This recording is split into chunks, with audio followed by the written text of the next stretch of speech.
it is really significant that we're gathered here and that we're still holding a vision for our world, and knowing that when someone stands up and just puts their life on the line, that we too need to stand and be a part of that kind of consciousness and that kind of intention in the world. Similar, I believe, to what's going on in the lives of many people, you included, is my sense, that we know that something must shift in the world, that something must change, not just in small increments, but in transformational ways, to create a world that actually honors the earth, that an economics as if the earth matters, to create community and culture as if every individual matters, honoring human rights around the world, to live our daily lives as if spirit matters, that there's a sacred dimension to life that needs to be rediscovered and brought back into our daily practice and into how we create the world. And what I have found, I don't know, I see a number of familiar faces, but I was very active in the Kucinich for President campaign in 2004, and how many of you in some way participated in that effort?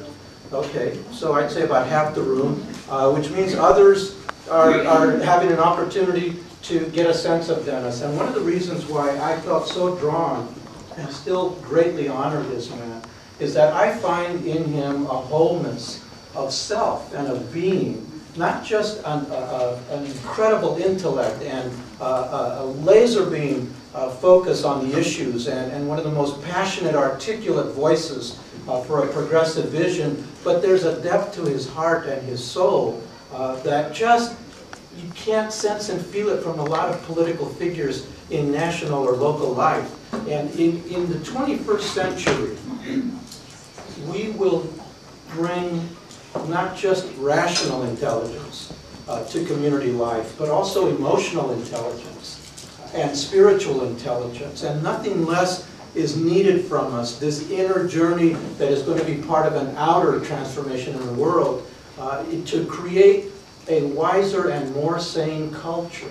Paul Ray, author of The Cultural Creatives, calls it a cultural New Deal, that we literally are called to remake our communities and our institutions around deeper values, that we not be blind and not be disengaged from the needs that are in our communities for social justice, for equity, to take care of those who need care in our communities, the elderly, women and children in situations and conditions that call for community care.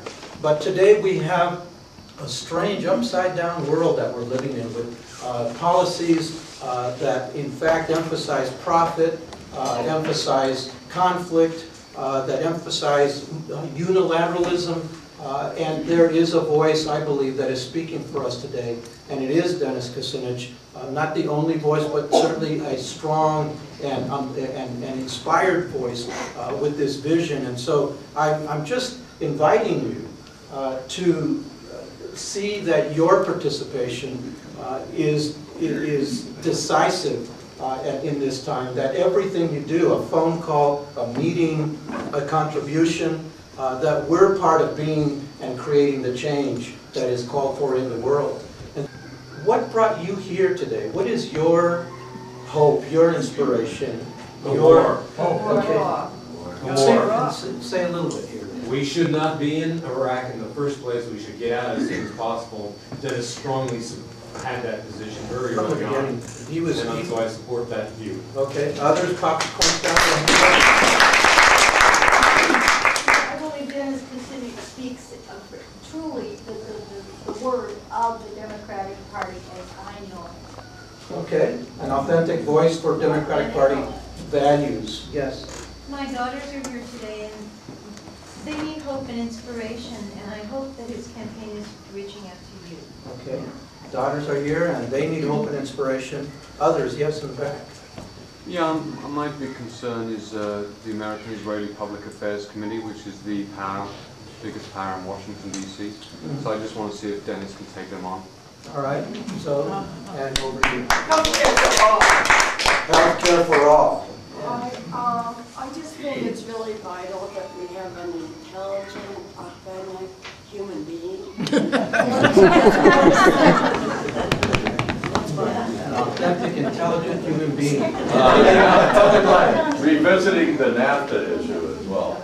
Okay, revisiting NAFTA and the supposed, call for free trade that ignored every other dimension of human life, Yes. I'd like to just see a reign on corporatism, which I think is kind of necessary. And a reign on corporatism. Okay, reining back corporatism. Yes. Dennis is a Democrat with a spine, which is sadly lacking in a lot of Democratic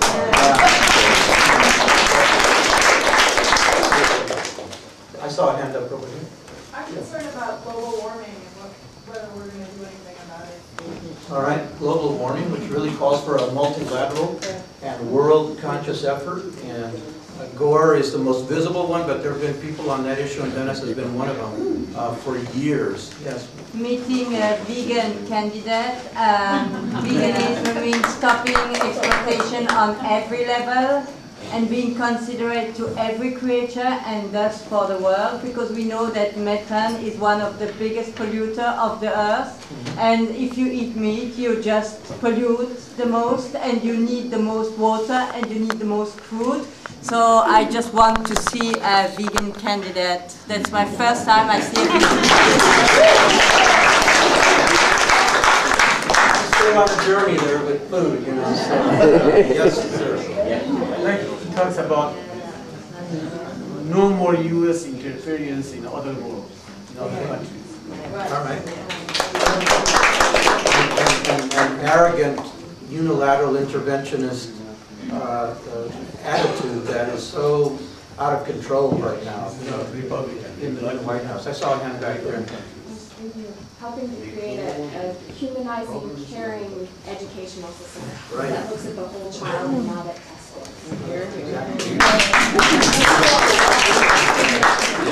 Hopefully we can take on the media so that the American people can get the correct and honest truth. I mean, just some truth would be nice. Mr. Kucinich is here, why don't we? Yes. He has not actually entered the thing, so but I'm waiting for him just as eagerly as you are. One more thing that I wanted to bring up was Dennis's concept of the Department of Peace. Very proactive rather than just kind of a neutral or Department of Peace. I've been very, I've been active along with a number of other people in South Bay and in the Bay Area and around the state in promoting the Department of Peace and speaking to various cities for the adoption of a resolution in support of the Department of Peace. And it is steadily gaining ground around various states in the nation. And so I have a great sense of hope that a groundswell of wisdom from the people is actually going to someday bring that issue center stage in the Congress as we get more co-sponsors both on the Senate and the Senate.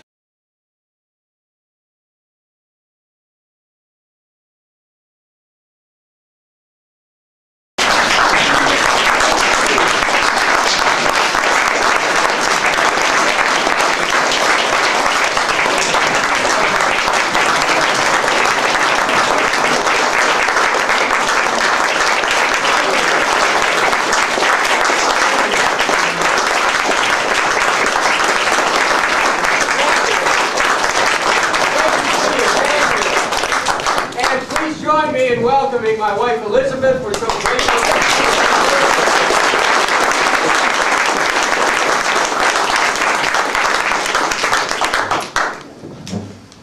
Manuel, ¿cómo estás? Muy bien, muy bien. We were just talking about you, brother. Good to be here with you. And Manuel's a good friend, and thank you for introducing us. And thanks to all of you for being here. I was just talking outside to some of the representatives of the media about some of the important issues in this campaign. And as I was walking in, somebody who's very involved in healthcare issues asked me to read something. I want to share with you an understanding about the central domestic issue in this campaign, and that is healthcare. Californians know how you organize across this state to create a whole new system only to have those hopes dashed later on. I want you to know something. That as the next President of the United States, I intend to bring to this country a universal, single-payer, not-for-profit healthcare system to break the shackles which the insurance companies have.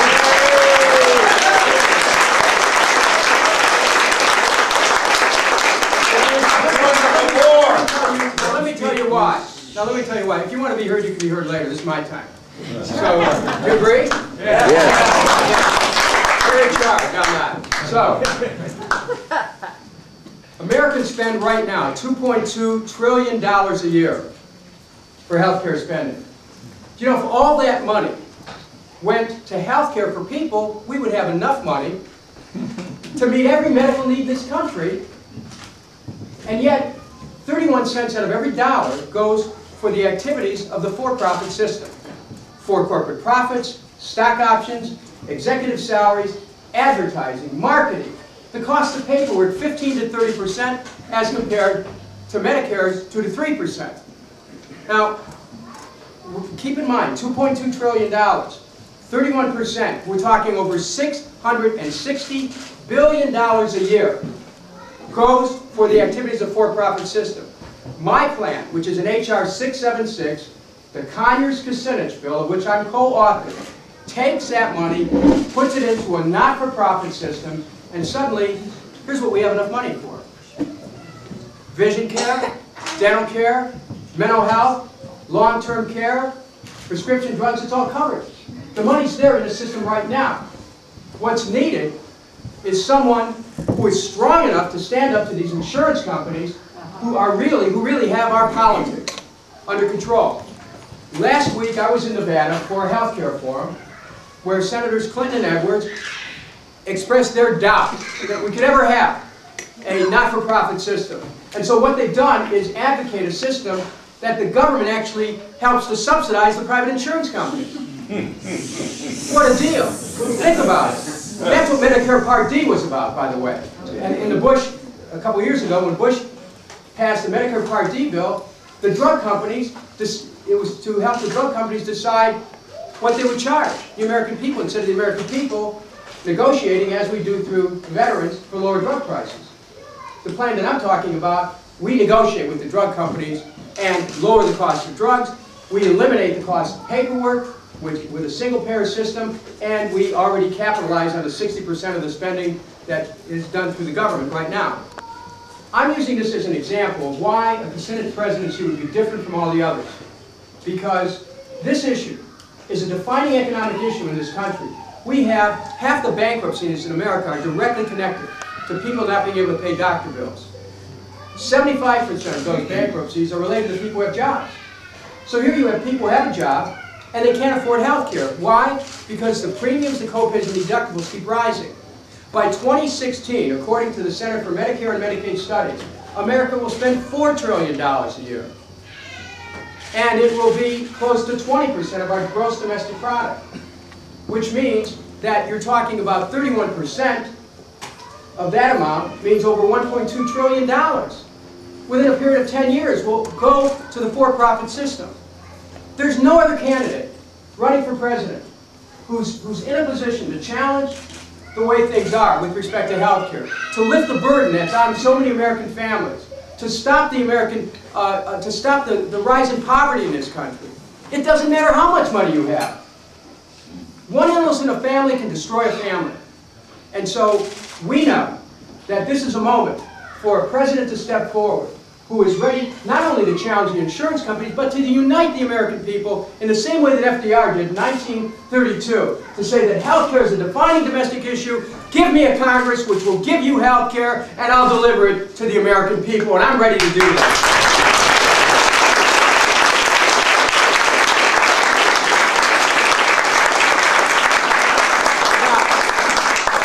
We all know that the defining issue internationally is the choice between peace and war. Remember, 4 years ago and more, we were told there's no other choice but to go to war against Iraq. And I knew at that time, and I wrote a detailed memo, which I distributed to members of Congress, that there was absolutely no basis whatsoever to the claims that Iraq had anything to do with 9/11, Al-Qaeda's role in 9/11, Iraq didn't have the intention or the capability of attacking the United States, and in fact, there was no proof that Iraq had any kind of weapons of mass destruction with the capability of attacking anyone. So, I wrote that, I put it into writing. I was really called upon to be the leader, and I was, in organizing Democrats and challenging this march towards war. Where are we today? We are in a condition where Congress has, in the last week, passed a bill giving $97 million in supplemental appropriations, and yesterday, or 2 days ago, passing a bill which adds another $195 billion on top of that. Shame on them. Well, we'll get to that. and this is great. I mean, this is the audience. I'm in Northern California. The audience.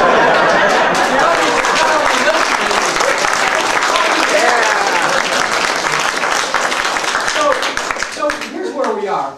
We've already had an audition for who should be the next president. We had it in the last campaign, and we had it in 2002. Every one of us who would be president today was called upon to make a decision, to vote.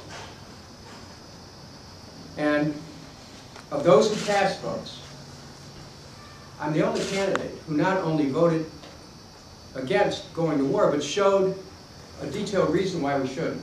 Who offered a different worldview. Because if you tell me what your worldview is, I'll tell you if we're going to war or not. So, after that, we went to war, and then all this information started to come out about we're there for the wrong reasons. So with all that information out, what did these other candidates do? They all voted to fund the war. To keep funding it. Every time you vote to fund the war, you vote to reauthorize it all over again. Just keeps it going. So I stand before you as the only person running for President of the United States who can say not only did I vote against authorizing, I voted against the funding 100% of the time. I have a plan, H.R. 1234, that would take us out of Iraq and bring in peacekeepers that would stabilize Iraq. I believe that we need to reach out to Iran for diplomacy. I reject this idea about all options are on the table, setting the stage for a war against Iran. And I stand before you saying that not only am I opposed to the war in Iraq, I'm opposed to the use of war as an instrument of policy. We have to take a leader.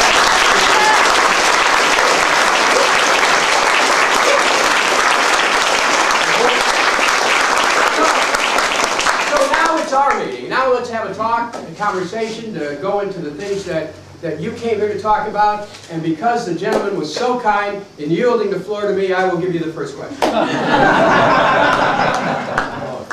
That's an honor I don't deserve. Don't tell yourself. I just want to honor you and support you for your early recognition of the horrible problems of the Iraq War and support you for that. That's amazing. Thank you for being here. Thank you very much. Yes. How imminent do you think it is that Bush is going to start bombing Iran? Well, first of all, Elizabeth and I have been involved in diplomatic initiatives. We've had meetings in Geneva, in Paris, and in London several times in the last few weeks in speaking to people about what we need to do to avert war. I have talked to dozens of ambassadors, and I'm saying literally dozens of ambassadors from the region and from countries that are nearby about the imperative of avoiding war. The Bush administration over the last year has taken a series of initiatives that sets the stage for an attack. We all understand that. Some of us are familiar with Seymour Hersh's right that detailed and exposed some of the behind-the-scenes moves of the administration, which have now surfaced, and they're very much in front of the scene. So what has the administration done? Well, the minute that the president evoked Iran as part of an axis of evil and went forward and attacked Iraq, that set a question in people's minds about whether he would prosecute a war against the other countries. The president has sent nuclear bunker busters, Patriot missiles to the region. We've got a fleet, a Navy fleet out in the region. He has, it's widely understood that 1,500 sites have been selected as as potential targets.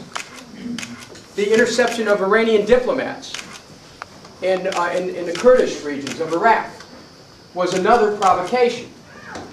This administration is rattling the sabers over the current crisis involving the 15 British naval service people. Everywhere this administration looks, it looks for opportunities for conflict. There's an old Yiddish proverb that says, to a worm and horseradish, the whole world is horseradish. This administration's horseradish is war. And this is, they look for conflict. So what's the solution?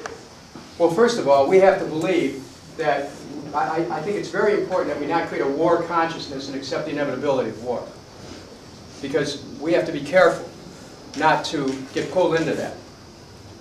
We have to use our power as citizens to contact members of Congress and insist that they reject any idea of war against Iran.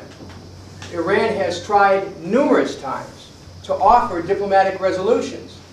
3 years ago, Iran offered a broad diplomatic program to the United States, which included addressing central issues in the Middle East between the Palestinians and the Israelis, as well as accepting limitations on their nuclear power development program.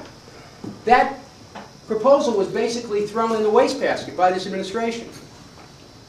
I have been speaking out relentlessly on this issue of avoiding conflict and trying to set the stage with other nations to advise the United States not to go forward. Muslim ambassadors I've spoken to have said it would be a disaster if the United States would take this move, because many nations who are currently friendly towards us would be inclined to join with Iran against the United States. It would set the stage for a conflict that could even be worse than anything we saw in World War II. So this administration is not being careful with their powers, and they're not being careful with the way they approach other nations of the world. Let me tell you what I intend to do as president. And let me step back and explain to you why I intend to do what I will do as president. It's important to ask what a worldview is, or anyone who would be your leader. I view the world as one. I see the world holistically as being interconnected and interdependent. I believe that it's important to have a president who understands the imperative of human unity.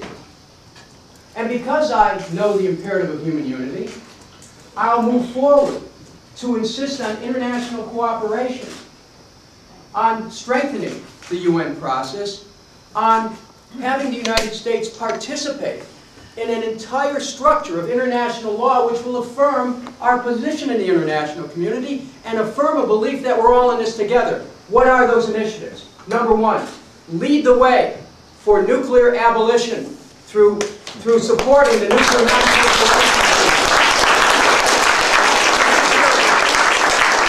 Join the International Criminal Court. Our leaders should be subject to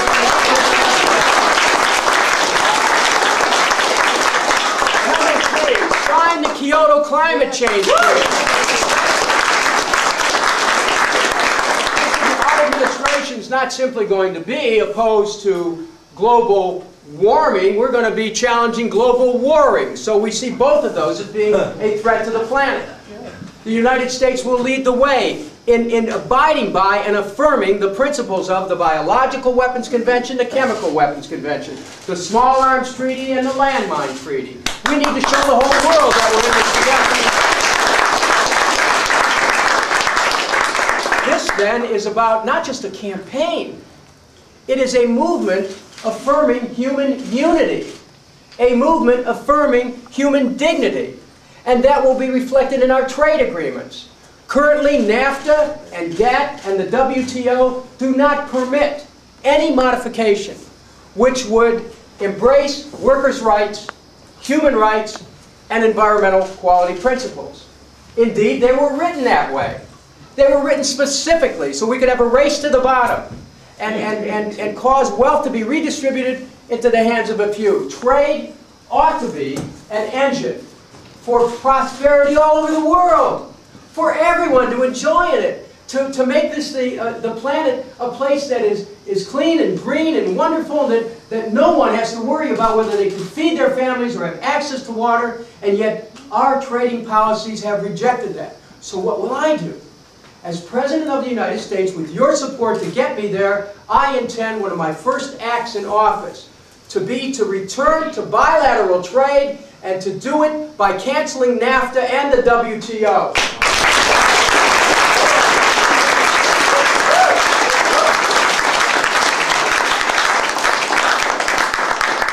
Because before 1993, we had bilateral trade.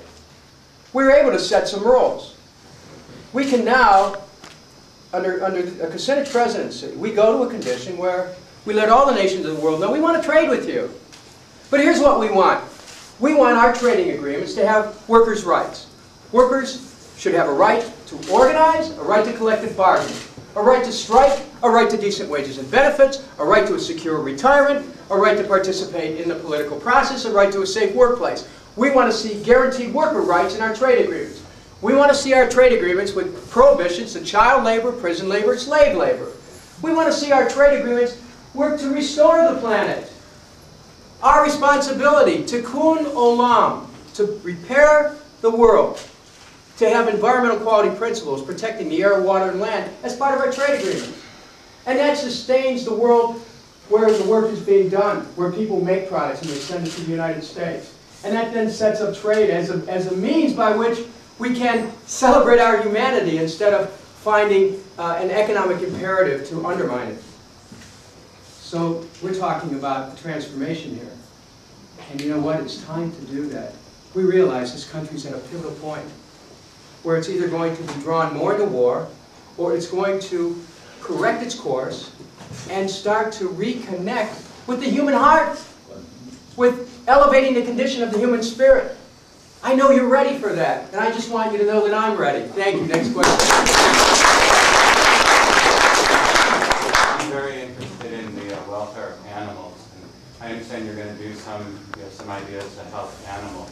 Can you talk a little bit about that? Well, my wife and I are very sympathetic to the rights of all of God's creatures.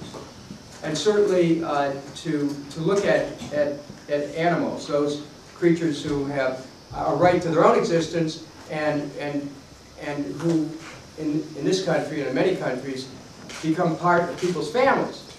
But there needs to be some farm animals. We need to make sure that these controlled animal feeding operations, that there's a whole new set of laws that strengthen zoning at a local level, that strengthen environmental laws at a local level. In Iowa, for example, confined animal feeding operations are threatening the water table because of the drainage from the operations settling into areas where people get their water and actually contaminating the water table. We need to make sure that the animals are not in conditions where there's overcrowding, where they're sick, where they communicate diseases to each other, and where the government basically has looked the other way. And so that's one aspect of it. There has to be an enlargement of the United States Department of Agriculture staff to make sure that laws that have already been passed and are on the books are enforced with respect to the animals. We have to make sure that humane slaughter principles come into effect, and that there's no abuse beyond what could be represented in even that kind of technology. There's so many things that can be done to affirm animal rights with domestic animals. I was responsible in the Congress for attaching an amendment to a trade agreement years ago that stopped the importation of dog and cat fur to the United States from China because they were basically slaughtering dogs and cats for their fur and shipping them off so people could put it on children's toys or other products. So, you know, I worked with Heather McCartney, who is an activist on that, and Elizabeth and I continue to work with her on those issues.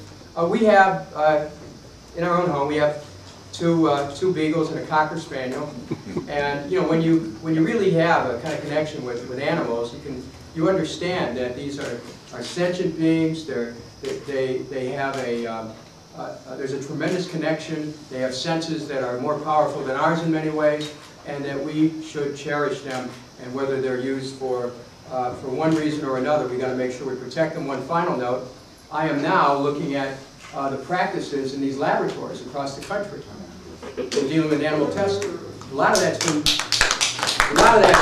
been largely unregulated. My committee, which I'm chairman, domestic policy, is going to start looking at some of that. Next question. Yes. What do you consider to be the single most important issue in the world today? Peace. I mean, look, we bought the single most important issue in the world. We're buying into this thinking of the inevitability of war. Now, when any of us believes that war is inevitable, what do we get? War. Right, war becomes a self-fulfilling prophecy. If you see war, you believe in war, you think war, you get war.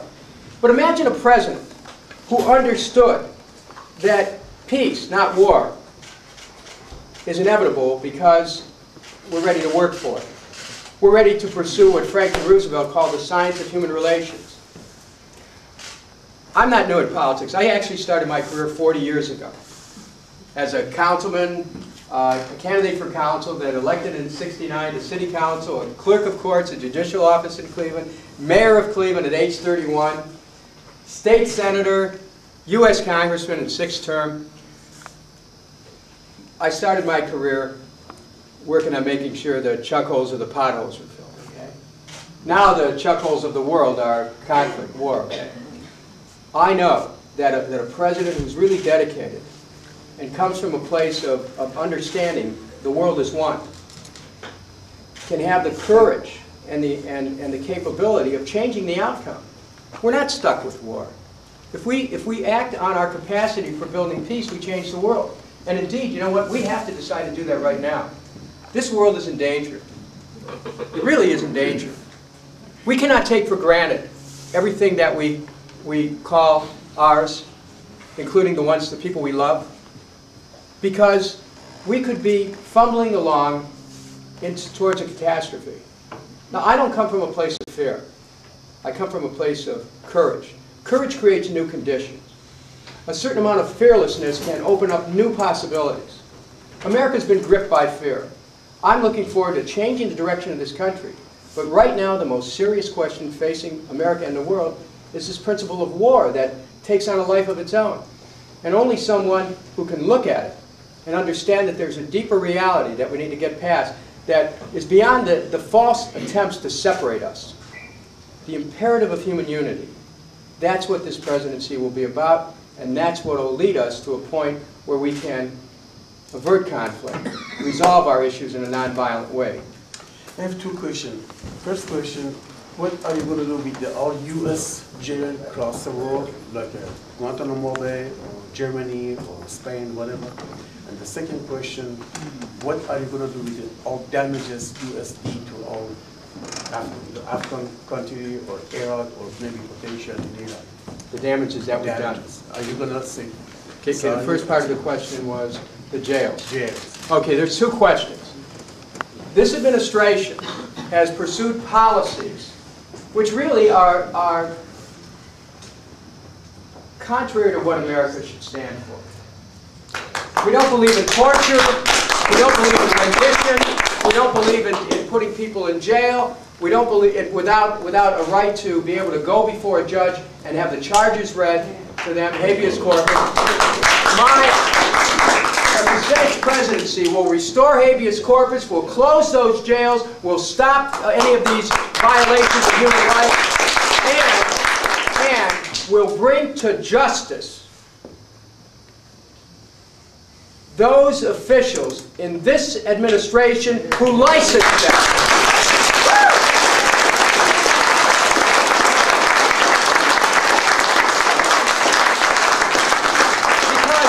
Because after all, this is really a question of who we are, what our morality is, what do we stand for.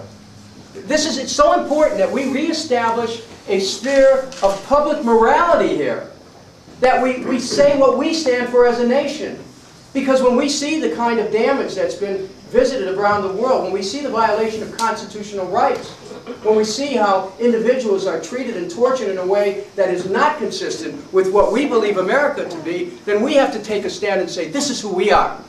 And we insist that all those who have violated those laws be brought to justice. The second part of your question, what about the damage that's been done to Iraq, to other countries? We have a moral obligation to repair the damage. We must be repairers of the breach. This is a spiritual obligation, as well as a financial obligation. According to the Lancet report that was released last June, they did a conservative estimate of the number of Iraqi deaths. 650,000 innocent civilians as of last June. So another estimate could put those today, those casualties, of being close to 1 million. Iraq is about 25 million population. We're 12 times the size. Imagine how we would be if 12 million of our fellow countrymen and women perished in a war visited upon us by an invading army. We have visited a catastrophe upon Iraq. We have an obligation to repair the breach by financial payments to those who have lost loved ones, or to those who have incurred permanent injury, or to those who have had their homes or businesses destroyed. We're responsible. This was done in our name. So then the question becomes, who are we? We need to free ourselves from this stigma where our government just saw that they could use this kind of power without conscience. We need to reclaim who we are. This is really a moment when it's up to us to decide that we're going to save and restore the soul of our nation. We must save and restore the soul of our nation by declaring who we are, by declaring our connection with the suffering of people everywhere, especially those who are suffering because of the illegal acts of our government. Join me in this effort, please. Let's reclaim it.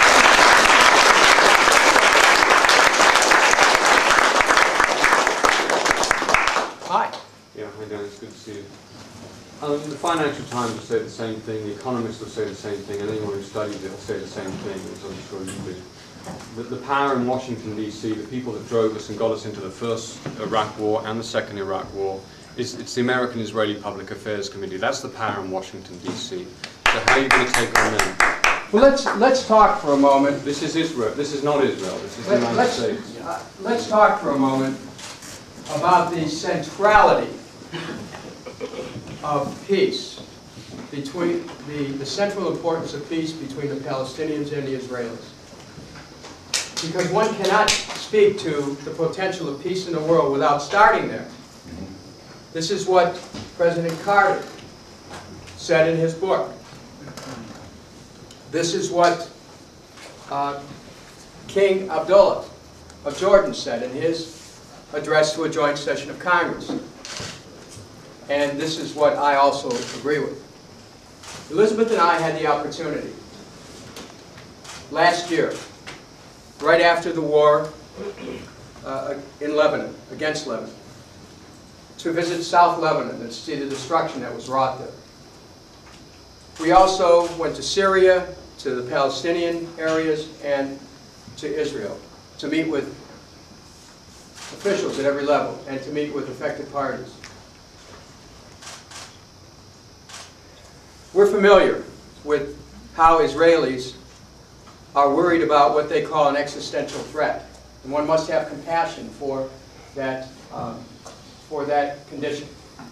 We're also familiar with the suffering of the Palestinians, which has been immense. It's been immense, with the violation of human rights which has occurred, with the building up of walls and checkpoints, with the denial of basic human dignity. This is something the whole world ought to be concerned about. We need to move forward with this in a way that would be as exemplary as Lincoln's second inaugural, which said, "With malice towards none, with charity for all." The beginning of peace in the Middle East starts with the United States playing a central role, even-handed, with compassion, with the desire to bring the parties together so that all may survive. When our brothers and sisters are in a pitched battle fighting each other to the death, it is not for us to take one side against another so that people perish. It is for us to find a way so that both may survive. So what then proceed? Where do we go from there? A Kucinich presidency would be about making peace between the Israelis and the Palestinians absolutely central to being able to build a sustainable peace for the world. And it means that we will work in a dedicated manner to bring people together. The community that I'm from, in Cleveland, we have had, over the last year, people come together sometimes once a week from the Jewish community, from the Palestinian community, from Muslim faith, Christian faith, and they come together and talk about their honest feelings about where things are. And when people have the chance to sit down and talk, it starts to change things. I'm looking to start a whole new peace process. And I know we're capable of doing that, but we have to have the intention of doing that. There has to be a president who has the intention of doing that. And so, to answer your question, whatever structures that have been set up that would interfere with that kind of a conversation, I'm not bound by. I see the imperative of human unity, and that will radiate to policies between Pakistan and India, between Palestinians and Israelis, between Muslim and Christians, between the United States and Iran, the United States and Iraq, the United States and the world. Thank you very much.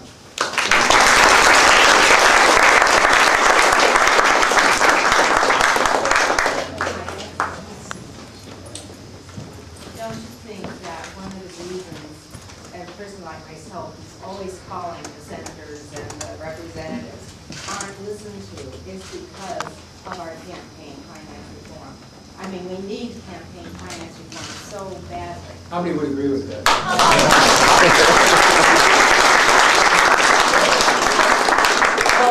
Well, here's the question. I mean, first of all, I don't want to thank you for passing out those envelopes.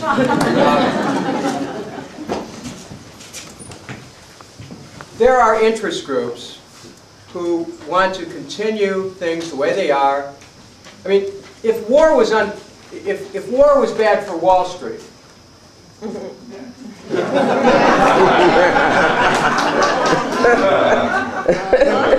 What is good for you? Okay, now, but here's the thing, though. We need to change. It doesn't mean that everyone on Wall Street thinks that way, but war's profitable, okay? Do you know, I was reading, you mentioned the Financial Times. Last month I was reading a story in the Financial Times where these hedge funds, which now control over $1 trillion in assets, were encouraging investors not to invest in green energy technology. They instead are choosing to invest in oil and coal and nuclear. At the same time, stories in the New York Times and other publications indicated that Senators Clinton, Edwards, and Obama were raising a lot of money from these hedge funds and operators. Okay, so I don't know if if the connection is going to be that neat, but it would give us all great pause, I think, to see interest groups raising money for candidates and at the same time directing money in a way that goes against what we know are the emerging needs to save the world. The ability of corporations to influence public elections through the bundling of campaign contributions is immense. This campaign right now, here we are in the final day, by the way, of a quarterly fundraising effort.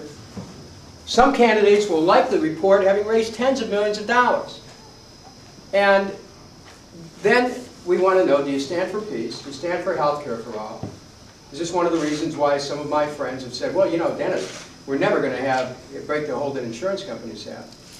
Well, I mean, insurance companies raise money for candidates and help them take these positions. When I was, in 2000, I went to the Democratic Platform Committee with a proposal for Medicare for all, single-payer health care system, the kind that I talked about.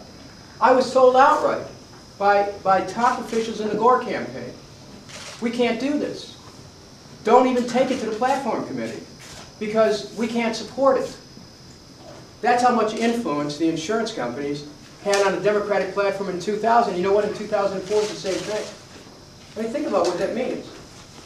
Direct connection to campaign finance, because they're the ones that help fund presidential campaigns. And that's why we're not listened to when we call up and we say we're angry about this, not even putting in that Bush has to ask before he go attack Iran.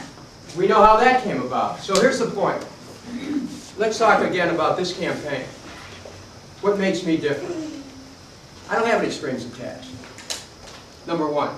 Number two, 40 years of political experience in standing up and speaking out without fear or favor, being ready to defend the public interest at any time. I would go to the, I'll go to the presidency with an ability to make decisions that really are in the public interest. Imagine what happens when you have a president that you can say, that's yours, he's your president. How things can begin to change. President Bush has shown what happens when one person determines to make a difference in a totally different direction. I mean, we see the kind of chaos that's happening in the world. But when we look at a principle of unity, when we bring that in, any of us can embody that, but when a president embodies it, look what happens, look what can change. So that's why what you do today, how you help us, your ability to help fund this campaign, whether it's a $50 contribution or $2,300, which is the max, or $46, which is a couple could give, that helps to empower this campaign. Because I'm ready to take this message. I mean, we're taking it all over the country. Elizabeth and I spent 9 days in New Hampshire. New Hampshire is in revolt over this war. They really are looking at the campaign in a totally different way. I think we have a chance to catch early in New Hampshire and parlay that into a tremendous showing in California. We have a big grassroots base in this state. Last election didn't have a chance to be heard from because the election was pretty much decided. Now California plays a central role in this campaign. And if you'll help us get that word out in the grassroots, help us organize door to door, block to block, precinct to precinct, ward to ward, city to city, county to county. If you help us raise the funds, you deliver that and I'll deliver the presidency for you.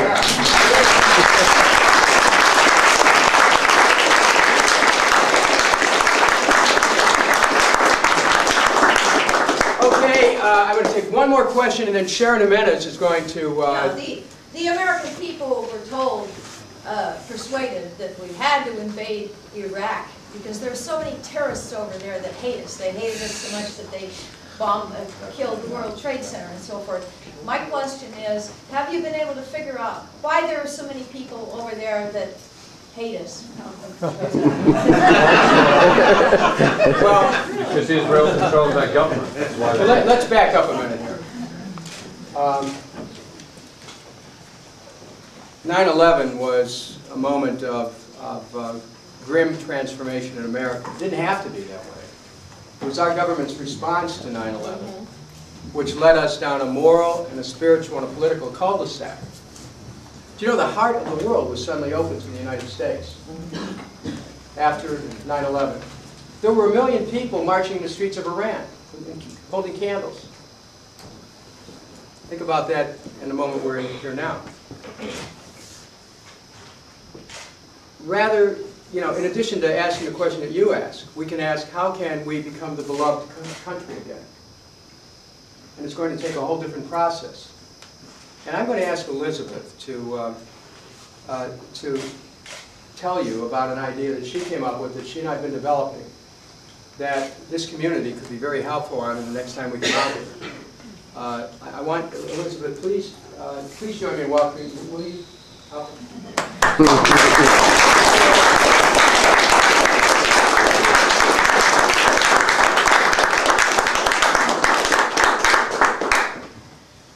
We all know what 9/11 did to our hearts. We know what it did physically in New York.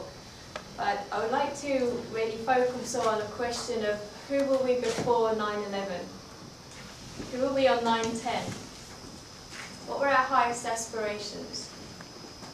How did we see ourselves and how did the world see us? How did we see the lives of our children developing? How did we see our travel? All of these questions, I think people that I've spoken to all over the country will talk about 9/11 and thereafter. But we really have to deeply reflect on who we were before then, the good and the bad.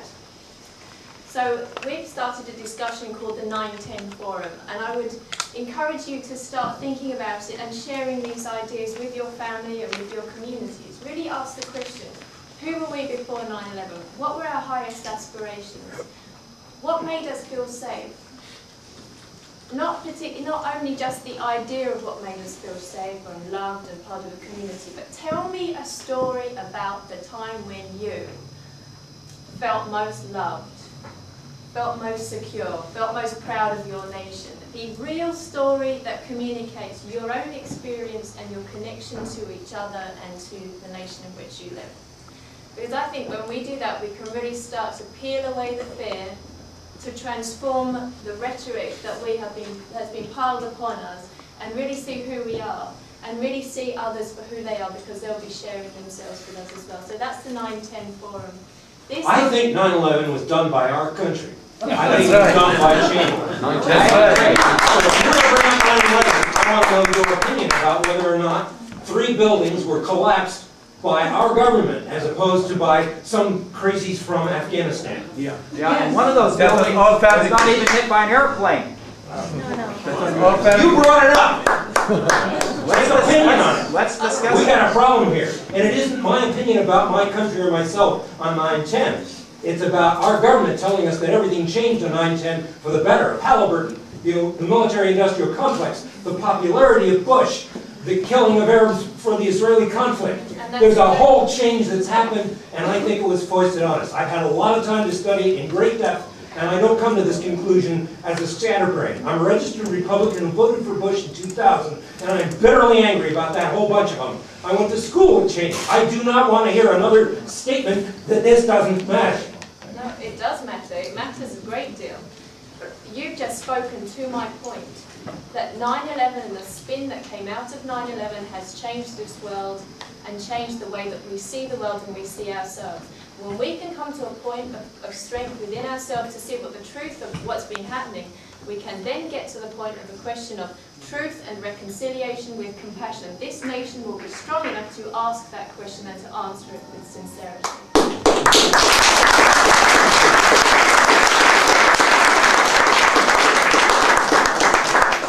I want to acknowledge, as Elizabeth did, the depth of feeling which you just expressed, because we know that there are people across this country who feel the same way, and it's interpreted in many different ways in terms of feeling a disconnection with the deeper truths of what America should stand for.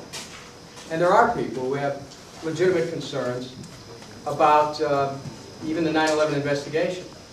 Now, I'm the chairman of the Domestic Policy Subcommittee of the United States Congress, which has the broadest jurisdiction of any subcommittee in the Congress.